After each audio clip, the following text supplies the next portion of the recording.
Welcome everyone to Citizens Climate Lobby Climate Advocate Training Lesson number 2. My name is Amy Bennett and I am Director of Operations with Citizens Climate Lobby and I'm out in California. But first up tonight, Brett's going to give us an overview of what we've covered so far. Brett? Excellent. Thanks and welcome back everyone. As Amy mentioned, my name is Brett Cease. I'm down here in Dallas, Texas as the Director of Volunteer Education and Engagement for CCL. Also helping our Third Coast Regional Coordination. And as many of you probably already know, we reviewed the intro call last week as well as the webinar for Climate Advocate Training Part 1. If you haven't had a chance to do that yet, we recommend that you jump on and follow this pathway whenever you can. You can find that recording on the intro by going to our website and then clicking on that magnifying glass in the upper right and then typing in intro call in the text box by that arrow. On the intro call, like we reviewed on the prior webinar, we discussed the founding and history of Citizens Climate Lobby, and then we talked about how CCL works to create political will and how our fundamental perspective is that politicians respond to political will rather than creating it themselves. Finally, we described our legislative proposal, carbon fee and dividend, which we believe will address climate change in the most rapid, comprehensive, and equitable manner as a best first step for addressing climate change. Then on the Lesson 1 Climate Advocate Training call, we covered CCL's organization and structure, how citizens create political will, and the tools that we use to create and include political will with our laser talks. This lesson, for lesson number 2, will cover 3 other topics: CCL's methodology, finding common ground and building relationships. We'll talk about discussing an example of how this methodology worked to create political will in the real world. And then we'll close with the reasoning for a revenue neutral price on carbon and how carbon fee and dividend works. I'll pass it back over to you, Amy. Thanks, Brett. So if you've listened to the intro call or lesson number 1 of this series, you've probably picked up on bits and pieces of our core values. We've discussed how showing respect and appreciation for all, even those who oppose us. We've talked about Gandhi. We've discussed how we should always be striving to look for the best in others. And from day one, Citizens Climate Lobby is an organization that is focused on what we are in favor of, not what we're against. Tonight, we'll explain a Citizens Climate Lobby concept, looking for common ground, because finding common ground is key to any long-term relationship. And long-term relationships are what CCL is all about. Building long-term relationships with members of Congress and their staff is critical for our success. Here's the good news. We're absolutely convinced that we can find some common ground with anyone. When we look for common ground, we start in 3 places. We look for shared values, we look for social connections, and we look for places we care about.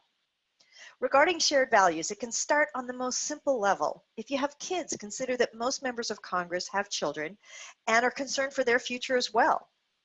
Although most staffers don't have kids, maybe you can connect with them as a future parent. So during meeting introductions, mention your kids or your grandkids. And Brett will take it from here. Great, thanks, Amy. Other examples of shared values include anything from one's religious beliefs to general outlook for a safe and prosperous future, energy independence, freedom of choice. It's always productive to find where you overlap with common values. And when you and a member of Congress or their staff find them in that background, make sure to keep emphasizing the connection in your interactions. CCL's legislative proposal, carbon fee and dividend, embraces a lot of conservative Republican values. So if you're with a meeting with a conservative member of Congress, then make a connection between yourself and their conservative values and carbon fee and dividend during your introduction. Here's one quick example. After 5 years of building a relationship with their member of Congress in Texas, the group found that their member told them about the common ground they had was this: we all agree that efforts to reduce emissions should work hand in hand with economic well-being, along with that member's confidence that the U.S. should continue to lead emissions reductions by seeking cleaner air through American technology and innovation without sacrificing affordable energy or middle-class jobs. On that point of social connections, we learn about the people we meet with in advance. So for members of Congress, we find out about any of their former jobs, schools, clubs, interests. However, we want to make sure that you also have the space to ask for that information in the meeting so that we can collect it and build that relationship for future as well. Quick example. In meetings with a congressional aide, we usually start by briefly introducing ourselves. And after we're done, we want to make sure to also say, you've heard a little bit about us. Can you now tell us a little bit about yourself? Your hometown, where you went to school, how you ended up in DC with Congressman Jones. Also, can you help us understand your role in this office on energy policy? And I think the key thing is to highlight this isn't just being polite. These are real things that we want to know. And if there's a hometown or college connection with somebody on our lobby team, you better be sure we're going to make that connection. And that's how you build a long-term relationship, and relaxes the people we meet with as well. It gets them talking about themselves instead of feeling lectured at. Lastly, as Amy mentioned, common ground can also literally be a patch of ground on this earth, our turf, a place that we love, that we know the member of Congress or staffer loves. We found that no matter who we talk to, no matter who we're in a meeting with, people love their home community and this larger world passionately. So in a little bit, we'll actually jump into an exercise to get us all to think about how using our own stories and experiences as a basis for common ground can build that. But first, Amy's going to share a specific story that highlights how one local CCL group began a relationship with their congresswoman, putting the framework we've just described into action. Thank you, Brett. When Congresswoman Mia Love first met with Citizens Climate Lobby volunteers in her Utah district as a candidate for the House, she was not supportive of Citizens Climate Lobby's pitch, but they were struck with her listening ability and her impressive job of steering the conversation to areas of agreement. Her love of running, her appreciation for the outdoors, trail access, and air quality. Over the next half year, the same local Citizens Climate Lobby volunteers began to build essential relationships with Representative Mia Love's environmental aide and other staffers, sharing their appreciation for the Congresswoman's work, stopping by to share constituent comments about climate action, inviting them to climate change related events happening in their district, and even having them over for a potluck while getting to know them personally. When Representative Love held her first public town hall in the district, 8 CCL volunteers attended and asked her questions on climate change. Even though during the meeting, Representative Love deflected off the topic of climate change, the volunteers stuck around to stack chairs after the event, to deepen their connection with the staffers, and walked out after everything was put away, and walked out with the Congresswoman herself, where she talked about wanting to do more work with Citizens Climate Lobby's group. The group continued to meet with the office every CCL lobby day in Washington, D.C., and helped find experts from both in district and in D.C. that were trusted sources of information for their conservative representative. This encouraged Representative Love to host a town hall meeting on the topic of climate change in order to learn more about it and to hear from her constituents on the issue. The Utah Town Hall was a positive, informative, solutions-oriented discussion, and even featured the National Geographic Years of Living Dangerously TV program.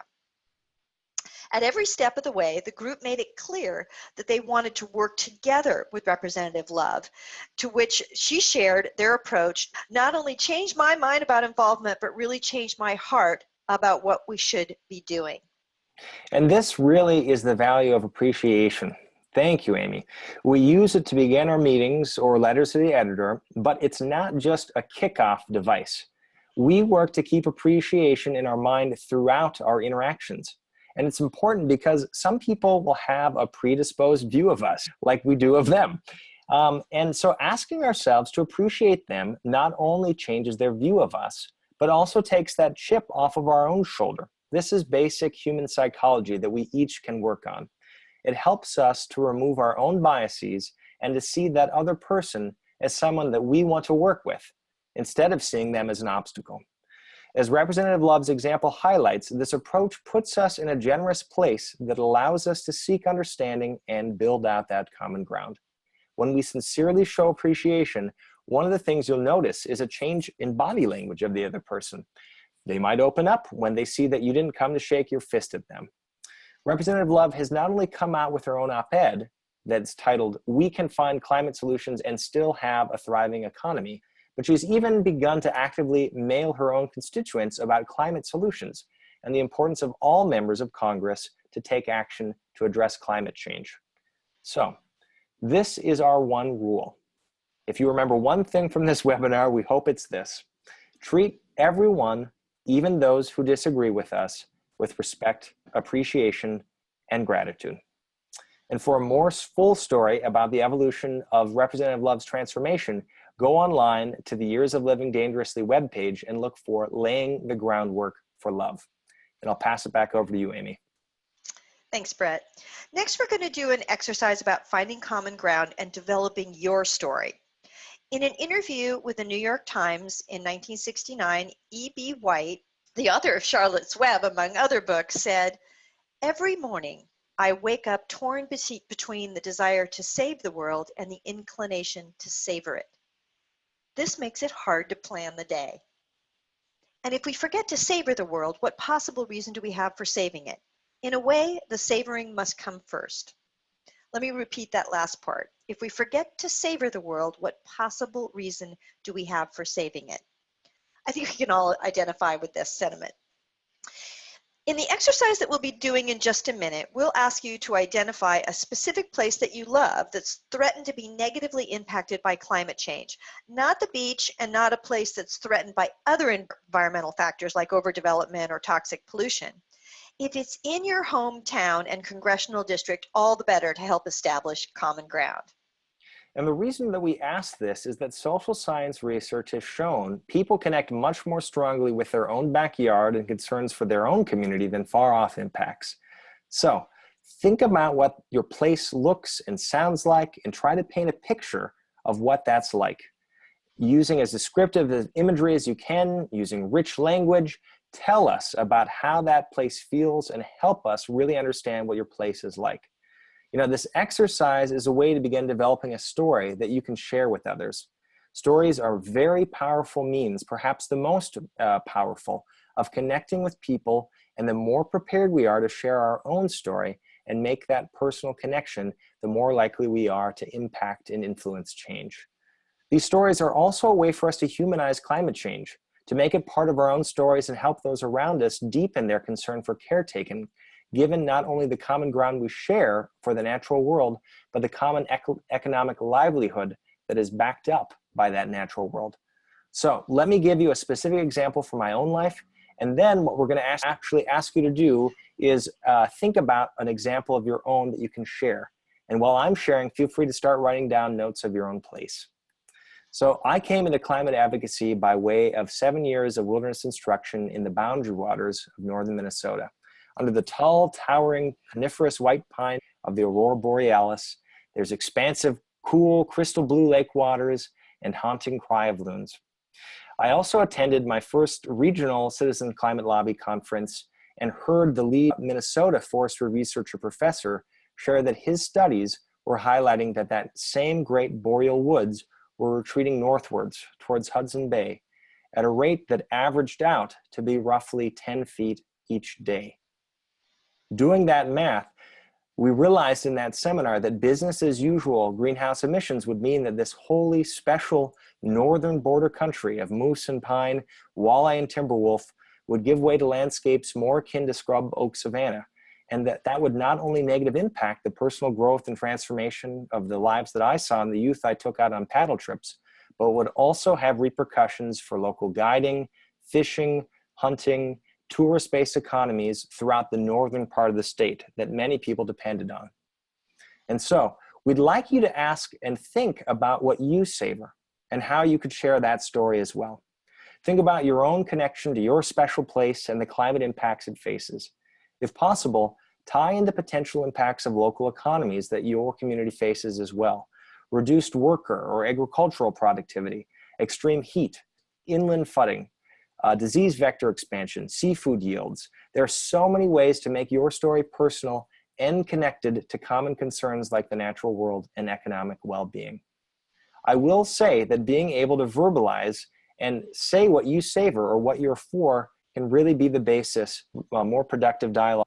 Based on personal experience, to be able to demonstrate to others that you share common ground and that you are for something is a more powerful way of creating political will than to be against something.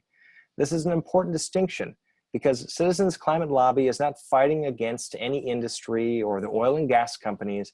Rather, what we are for is a market-based approach to reducing and managing greenhouse gas emissions. And to close this first part of the webinar, I'll pass it back to you, Amy.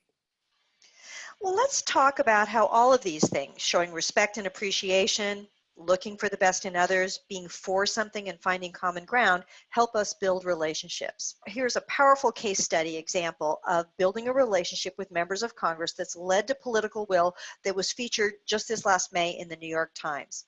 Here's a photo of Jay Butera. Jay's worked to address climate change for more than a decade and has been a volunteer with Citizens Climate Lobby since 2012. In 2013, he met with Representative Ted Deutsch, a Florida Democrat whose district was experiencing the effects of global warming. Jay mentioned that he had a vision to create a bipartisan caucus in the House of Representatives that would focus on climate solutions. Deutsch liked the idea and agreed to work with him and Citizens Climate Lobby towards that goal. And I quote, "The kind of meaningful conversation that was taking place in boardrooms and local governments unfortunately had not really taken place in Congress," Deutsch told Jay. And so Jay started visiting offices on Capitol Hill in an effort to get Republicans and Democrats to sit down together. At the time, it seemed like a fool's errand, he said. People would laugh and say, good luck with that. The word climate was unmentionable. Jay and Deutsch then devised a 2-by-2 approach. The caucus would grow by twos to keep equality of numbers between Republicans and Democrats. Many Democrats were interested. The question was how to get Republicans to join. So Jay reasoned the first movers were likely to come from Florida. The coastal districts are mainly Republican, and the coastline is threatened existentially by climate impacts, he said. So Jay flew to Miami, and he attended events in southern Florida that focused on climate change. And there he met locals and helped them start a Citizens Climate Lobby chapter. "I saw mayors and county leaders were dealing with the impacts of climate change head on," he said. "Some towns had raised roads and moved wells miles inland to escape seawater intrusion. In other places, seawater poured into the streets at every high tide." Jay discovered that Congress members in Washington were disconnected with the reality on the ground. And so for the next 2 years, Jay and many other organization volunteers worked to address that disconnect. Jay organized countless meetings in Florida and Washington. He took video and photographs of climate effects and shared them with congressional offices.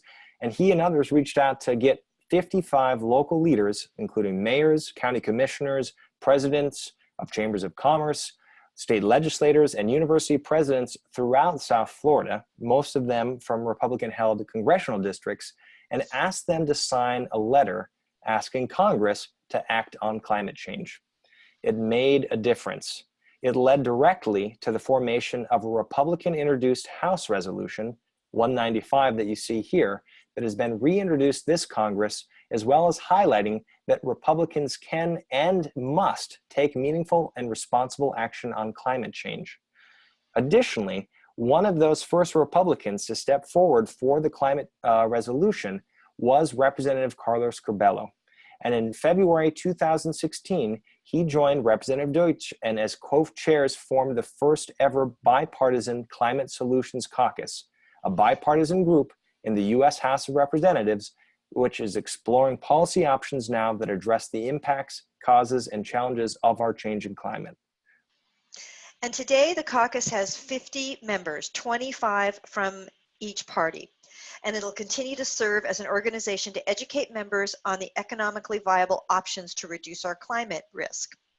What Jay and the rest of the Floridians did is a perfect example of how demonstrating respect and appreciation for others, even those who we think oppose us, finding common ground and building relationship leads to political will. They met with their Congress members and appealed to what was best in them. They created political will locally and allowed these members of Congress to respond to it. And now Brett's going to talk about how we begin to plan for a meeting with our members of Congress. Thank you, Amy. I think this is a great time to promote that all of what we're about to review is available on CCL Community. And that website is simply community.citizensclimatelobby.org that you see there in the right-hand side of the screen. And to find these materials, you go to that red highlighted section, Take Action Center, and then follow the pathway to Lobby Congress. And even though no two meetings are the same, the basic outline that we're about to follow really is. So prior to the meeting, what we do is research on our member and their district. You know, we learn what they're really proud of, what they like, and what they're really accomplished with. Learn what annoys them so they will know not what to bring up. Research local impacts of climate change and learn how fee and dividend will impact their state or district. We'll also make sure to review previous meeting minutes and then determine ahead of time who will be responsible for following up with those action items that we agree to in the meeting. Lastly, we make sure to assign specific roles to specific volunteers, and these can encompass anything from being a leader to the timekeeper to being the note taker or the main person that asks our proposal. And we meet in teams of 4 to 6 Citizens Climate Lobby members. Our basic meeting outline goes as follows. We thank the member or staffer for meeting with us. The timekeeper asks, how much time do you have for this meeting? We introduce ourselves briefly. If we're meeting with a staffer, then we ask them to tell us a little bit about themselves. We show appreciation for something they've done recently, something you can sincerely appreciate. It doesn't have to be about climate or the environment. We briefly explain our purpose to create the political will for a livable world and briefly state our request to support or introduce legislation that puts a fee on carbon-based fuels and returns the net revenue to American households. Then we mention that we have more to say on that, but first we'd like to discuss your concerns. So, listening and discussion. Here are some possible questions you could ask to further the discussion. But be flexible based on your relationship. For instance, rather than reacting to their answer, it's most important to help them feel heard. You might ask the Congress member or staffer, what might be preventing the representative from supporting our legislation? Or who in our district would we need to convince about the merits of our proposal to win your support? Or what's your preferred plan to lower emissions? Having done your research, you'll probably be able to anticipate what you think their responses might be. Finally, we want to make sure to deliver our ask. So if they've already indicated that they're not ready to introduce or support our policy, we also want to make sure to introduce a secondary request as that building block, again, moving them up the ladder of engagement on the policy. We want to make sure that we're offering additional materials and ask if they'd like them via hard copy or electronically, and then ask how and when we should follow up. We want to make sure we're always finding out who they like to work with across the aisle, and then we want to make sure to end on time and to thank them for their time. And that's really the overview of how we conduct a meeting with a congressional office. And though we don't have time tonight, we actually encourage everyone to seek out this opportunity with their group and practice in person, as well as to look this up online. If you go to Citizens Climate University's Lobby 301 and 401 lessons, highlighted here on the screen, you can actually see what this outline looks like in action, as a couple of teams actually practice these points with a couple of actual simulated run-throughs prior to the meeting. It's really important that we make sure that everyone does have a team practice before meetings. And as you can see, there's more detailed training on lobbying on the Learning Center in community. All right, so we have one more thing to cover, and that's CCL's legislative proposal. It's called Carbon Fee and Dividend, and you've heard us say that Citizens Climate Lobby is betting the farm on a market-based solution. So what exactly does that mean? Let's start with a quick review of where today the price we consumers pay for fossil fuels is artificially low. And this is due to a variety of factors. From before production, fossil fuel producers receiving discounted leases on public lands and offshore drilling, and then during production, fossil fuel producers receiving subsidies, special tax breaks, and eminent domain for pipelines. Again, keeping in mind that for the majority of our country's history, we wanted to incentivize and develop these fuel sources to boost our economic growth. And then after production, the price we pay for fossil fuels doesn't also include some huge hidden costs. And these hidden costs are known as externalities by economists. Some of them include the US military. It spent trillions of dollars protecting our energy supply lines historically across all the world. Health costs and concerns. The use of coal increases healthcare costs $300 to $500 billion a year, according to some estimates. And then, of course, there are environmental costs and climate costs that are associated with adapting to and mitigating the effects of changing climate system. And again, these costs will rise and become more expensive the longer we put off acting on them. So, if a market price for any product, not just fossil fuels, doesn't or include its real costs, economists have a term for that. They call it a market failure. And global warming has been called by some to be the greatest market failure in the history of capitalism. Economists say that the best first step then to correcting a market failure is to hold a product accountable for its costs. And this is the good news. With fossil fuels, this means moving these hidden costs that we discussed earlier, from military, environmental, health, or climate concerns, back onto the front end of those balance sheets. The idea of putting a price on carbon is really simple then. We want to add the cost of doing business in those resources because we want to reveal the hidden costs that no one's taking responsibility for at present. Getting the price right means making the market tell the truth. And that means ordinary people like you and me, consumers, small businesses, taxpayers, will recover that market leverage that we're supposed to have to determine whether we do something that is too costly or not. In Citizens Climate Lobby, we emphasize that with all costs fully accounted for, then we let fossil fuels compete with other forms of energy in the marketplace. And when consumers realize the true cost of burning fossil fuels, they will make a more informed and better decision leading to a clean energy economy. I'll pass it back over to you, Amy, to go over several policy options right now that we do or that are available to manage gas emissions. Well, there are really four basic options that are important to understand at the key differences between them. It's also important to note that each of these options will work. However, each varies in terms of the levels of enforcements, the costs, and the winners and losers from the policy. First policy is regulation. Straight regulation has been the most heavily used way to tackle our emissions reductions. It's historically prevalent because when we see the negative impact from routine behavior, it's been logical for some public authority to take action and to make sure that that activity does not harm others. In a strict regulatory scenario, you need people with salaries monitoring the behavior of emitters. This tends to get expensive, and as evidenced by the current administration, it can be undercut by underfunding. Overall, it's most useful where less intrusive options are just not available or don't work. Next, there's cap and trade. It sets a cap or a maximum for total emissions and sells permits for the right to pollute up to that cap. It allows for the trading of permits, and this approach is what Congress voted on in the House and approved back in 2009. Cap and trade creates a regulation enforced by the trading of artificial assets, the permits. It can help reduce emissions, but it's complex, creates uncertainty or volatility in the marketplace, and requires new regulatory mechanisms, both for the cap and for the trading market, and is usually narrower in scope. For example, it covers less total emissions than a more straightforward carbon tax. Great. So, like we mentioned earlier, taxes begin to account for the cost of something that generates hidden costs, so that the tax eliminates market distortions and allows enterprise to go to work.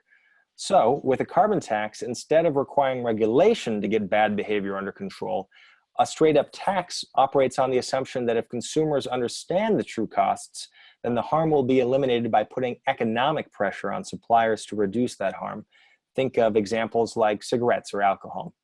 And one of the problems with a straight carbon tax, however, is that it is designed to pressure consumers to reduce consumption, which then in turn can constrain overall economic activity.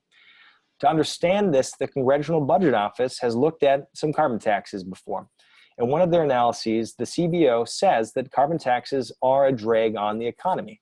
The Congressional Budget Office tells Congress that a $10 per ton carbon tax on CO2 emissions, for example, would raise about $55 billion in federal revenue annually, raise gas prices about 10 cents a gallon, raise electricity prices about a penny per kilowatt hour. It would slow job and GDP growth while still cutting carbon dioxide emissions very little. So overall, it's clear that a poorly designed carbon tax can have a negative impact on the economy. However, and that's a big however, there's a final option available that Citizens Climate Lobby is advocating for, and that's carbon fee and dividend. And to overcome the constraint on economic activity that would result from a straight-up carbon tax, while still reducing the harm caused by burning fossil fuels, CCL proposes carbon fee and dividend, which we like to think of as a three-legged policy. First, the fee and dividend. It places a steadily rising fee on all carbon-emitting fuels as upstream as possible. So at the source of the wellhead, the mine, the port of entry, the pipeline, wherever that fuel is first introduced into the economy. And this is greatly minimizing the amount assessed such a fee, which would start at $15 a ton annually and increase by $10 a year thereafter. Then, the second leg. Revenues are then returned directly to households in a monthly dividend check with half shares to children up to 2 per households. The dividend return would be simple to administer and is estimated to protect at least 2/3 of consumers from rising energy costs and related cost of good increases. Lastly, as we discussed in the first Climate Advocate training class, we propose a border adjustment so that goods produced in the US then are also treated the same as goods produced in foreign countries. Getting that border adjustment is crucial because it ensures that domestic manufacturers have no incentive to move operations to a country that doesn't have an equivalent price on carbon, and that if other countries want to keep using dirty manufacturing processes, they'll have to pay the American people for that privilege. Our legal trade law team also assures us that there are in fact 2 provisions that make it clear carbon fee and dividend would be compliant with the WTO. So in a quick review, fee and dividend requires no new spending, no new bureaucracy, no new regulation, and it allows the Main Street economy to keep chugging along and even expand, while sending a direct price signal to investors that the smart path for future investing is moving towards low carbon energy sources. A clean fee and dividend plan allows even the energy sector to transition investments cost effectively, so we see economic gain, not harm. I should point out that revenue neutrality, returning the net revenues to American households, is also politically important. We desperately need Republican leadership on climate. Most Republican members of Congress signed a pledge not to support any net tax increase. Politically, revenue neutrality means Republicans can vote for Citizens Climate Lobby carbon fee and dividend without violating their pledge. And now Brett's going to talk a little bit more about the Congressional Budget Office, or the CBO. Great, so let's wrap this up by thinking about what would the Congressional Budget Office's economic analysis of carbon fee and dividend look like? Well, we don't know yet because we haven't had it scored, but from our REMI report, we see that all of their yardsticks would flip from negative to positive. I've mentioned REMI, chosen for its track record of providing analysis to both government bodies and fossil fuel corporations. REMI, which stands for Regional Economic Modeling Incorporated, had an analysis that concluded that instead of being a drag on the economy, such a system would actually have strong economic effects on the nation's health and prosperity alike. So instead of slowing job growth, jobs would actually grow faster. Over 20 years, CCL's proposal would generate an extra 2.8 million American jobs. Instead of slowing GDP growth would also accelerate faster. Over 20 years, an extra 1.3 trillion is anticipated in GDP growth. And then no matter how high that carbon fee goes, most consumers would see no net increase in their energy costs. And that's because the monthly dividend check would cover, or more than cover, all of their rising energy costs. And that includes both direct energy costs like gas and electricity, as well as indirect energy costs to produce goods and services that are carbon intensive. Finally, with carbon fee and dividend, instead of a modest cut in carbon dioxide emissions, by 2035, emissions would be cut in half. In other words, Citizen Climate Lobby's solution matches the scale and the timing of the problem that we face, putting us on a path to reduce our carbon dioxide emissions by 80% based on 1990 levels by mid-century. And so, Mark Twain said, the difference between the right word and the almost right word is the difference between lightning and a lightning bug.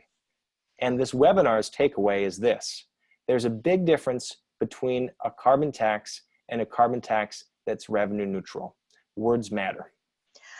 I know that's a lot of information we covered in a short amount of time, but we have plenty of resources available on our website, and you can find them on our Climate Solutions tab that's highlighted there in red. You can also visit our Learning Center on our sister website, CCL Community, and find all sorts of lessons. Not only a review of the introductory sequence, but the expansive list of featured here devoted to explaining carbon fee and dividend. And so for today's lesson, we'd like to close with an inspirational quote. This comes from Frances Hodgson Burnett, who wrote The Secret Garden. At first, people refuse to believe that a strange new thing can be done. Then they begin to hope it can be done. And then they see that it can be done. And then it is done. And all the world wonders why it was not so long before.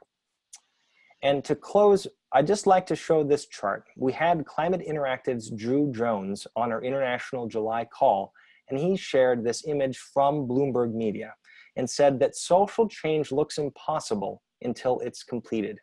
He reminded us to think back in US history about examples that are highlighted in this chart, from interracial marriage to women's suffrage. And for those years, all of those movements that were building, it seemed as though nothing was happening, even when hundreds or thousands of people worked to advance their causes. And then, suddenly, something shifted and the change happened. He closed by saying this: it could be that we're right on the cusp of huge support for the kinds of actions that we're advocating for that will really surprise us, and this movement to support a carbon fee and dividend could be imminent. If you've completed the Climate Advocate lesson number 2, if you've also participated in Climate 1, congratulations, you've completed our training module. Next steps would include joining CCL Community, our sister website, and you can register for a login and password at community.citizensclimatelobby.org. Brianna at headquarters will send you a login and password within a few days.